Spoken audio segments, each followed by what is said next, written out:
निघतोय. मागच्या वर्षी पहिल्यांदा भाऊसाहेब रंगारी, श्रीमंत भाऊसाहेब रंगारी मंडळाबद्दल माहिती समजली, मला संपूर्ण संग्रहालय बघायला मिळालं आणि यंदा फीवर FM-मुळे पुन्हा एकदा यायला मिळालं.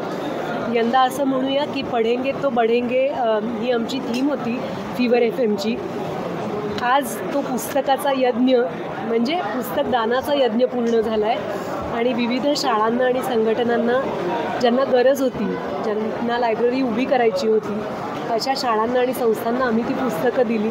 त्याचा मनापासून आनंद आणि तोच गणेशोत्सवाचा खरा अर्थ आहे की सांस्कृतिक सामाजिक कामं होत राहावीत आणि महत्त्वाचं म्हणजे चांगल्या माणसांच्या गाठीभेटी होत राहाव्या. खूप आनंद वाटला इथे येऊन मला.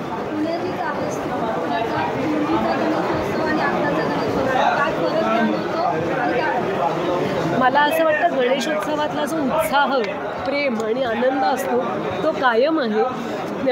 आता फक्त मी मोठी झाली आहे त्यामुळे मिरवणूक बघायला येता येत नाही, पण माझ्या मुलीला घेऊन येण्याची दरवर्षी इच्छा असते. यंदा पुनीत बालन यांनी DJ मुक्त गणेशोत्सवाचा नारा दिलेला आहे, कसं पाहता या त्यांच्या निर्णय? त्यांनी अगदी अलीकडेच DJ मुक्त दहीहंडी पण करून दाखवली. ती अतिशय मोठ्या प्रमाणात यशस्वी झाली. मला खूप आश्चर्य वाटलं कारण त्याच्या बातम्या आम्ही पाहत होतो, वाचत होतो.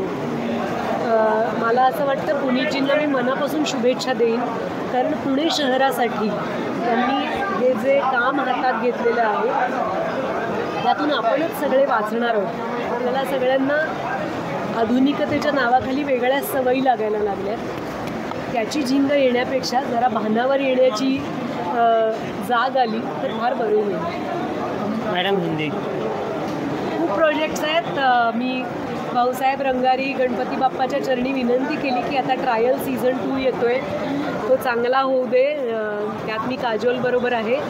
आत्ता मधुर भंडारकर सरांचं शूटिंग चालू आहे द वाईव्स या सिनेमाचं आणि पॅराडाईज नावाच्या मूळ तेलुगू सिनेमाचं आणि विविध भाषांमध्ये रिलीज होणाऱ्या सिनेमाचंही काम सुरू झालं आहे. मॅडम हिंदी क्या बताना